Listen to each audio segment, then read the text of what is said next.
teams around the SEC haven't added anyone in the transfer portal since May 6th, unless somebody moved last night this morning.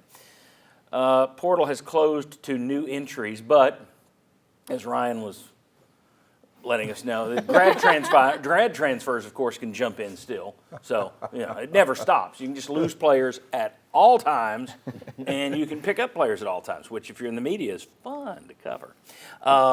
Ryan, are you expecting the Vols to add any more personnel at this point? I wouldn't count on it, but I also can't rule it out for the reason you mentioned. You never know if someone still could enter the portal. 80% no? I mean, here's the thing. They added Lynn J. Dixon a few years ago for a few days. I know. We're not going to hold you to it. I know. But I'm just saying, so things could change with one player. I'm taking you to Vegas. You have to bet a percentage. What are you doing? I guess I'll lean toward them being done at this point. I think they're probably done. But, again, does the desperation to just add a warm body at wide receiver eventually talk you into circling back to somebody just to bring in someone else for depth, or a grad transfer enters next month and you say, yeah, let's bring him in. Well, you could use a one-year guy just to give us another. They're not pushing anybody right now. And there's really not any quality out there. That's the problem, is the little bit of quality that was out there in the spring, pretty much off the board for the most part. The only positions I think you would want to really bring someone in at this point would be maybe safety, but the big one's wide receiver. If you could find another body there, I think another scholarship receiver makes sense. Other than that, I think you're pretty much looking at your roster and thinking, we're done. This is the team we're going into camp with. You and I talked a few weeks ago on the Sports Source Digital Network. We were talking about, you mentioned a kid at Georgia State who had like 600, 700 yards receiving at Georgia State, and he wanted 7 figures, was the talk. Did he land anywhere? Yeah, I don't know what he ended up getting, but yeah, his market's, yeah. But the reason I bring it up, 7 figures for a kid that had 600-700 yards at Georgia State.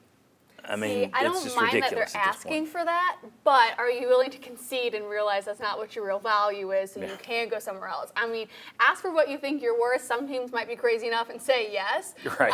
But it's all about, will you change your value when you hear feedback? And I think, to your point earlier about if they're done or not, I think if they were more aggressive maybe in the winter transfer portal after guys like Caleb Webb and Chaz Nimrod and all those guys left, maybe you're like, oh, they might still look for a warm body. But the fact that they really haven't done that, like a trio of guys, I think it's pretty much dormant. That's what it seems to me. It seems kind of, if they would have made a move for a B-level backup, you'd have done it by now. Well, they've tried a few. I mean, that's the thing. They had a couple scheduled visitors that fell through before they made it to campus. Right. Another one they had on campus that just wasn't a fit money-wise. He ended up at Indiana. That's the other problem. You end up competing with schools that are offering more playing time than you're probably willing to offer. So how much are you willing to pay a guy that's not a starter for you? And if you do that, are you willing to cause trouble in your position room? And there's so many layers to this. You can't just – it's not as simple as saying – you need a guy, go get a guy. It's got to be the right fit, money-wise, playing time-wise, and everything. It makes sense. And chemistry-wise, which you don't know until you get there. And the problem is, if there are not many guys available in the portal, it just knocks everyone up a peg. All the guys that are supposed to land at mid-major schools end up going to Power 4 schools because there's nothing out there. I just can't believe people still go into coaching. I can't believe it.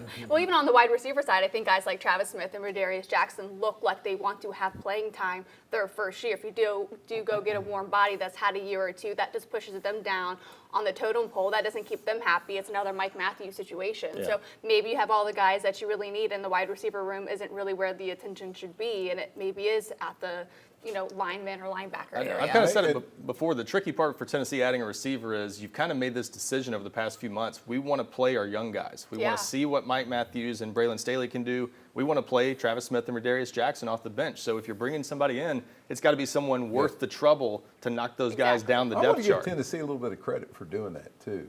Instead of just saying we need a body and we're going to pay, okay, we want a body, but it's got to be the guy we want, instead of just paying somebody to come in and, like you said, be a B-level player. Like I've been asked multiple times about, will Tennessee bring back Nathan Leacock? No is the answer, but that's the right level of expectation fans should have. If they add somebody else, I think you're looking for a guy like that who's just someone else to have on scholarship, basically. Super quick. The tough thing is whether it's those guys as true freshmen or you bring someone in the portal. Tennessee has not had success in first-year wide receivers. No. So that's what kind of makes it really dicey and where you sit right now, regardless of what you do. They haven't had success in receivers other than guys they inherited so far. Right. There are two positions where they haven't had success, except with people they inherited. That's offensive line and wide receiver, which it continues to confound me.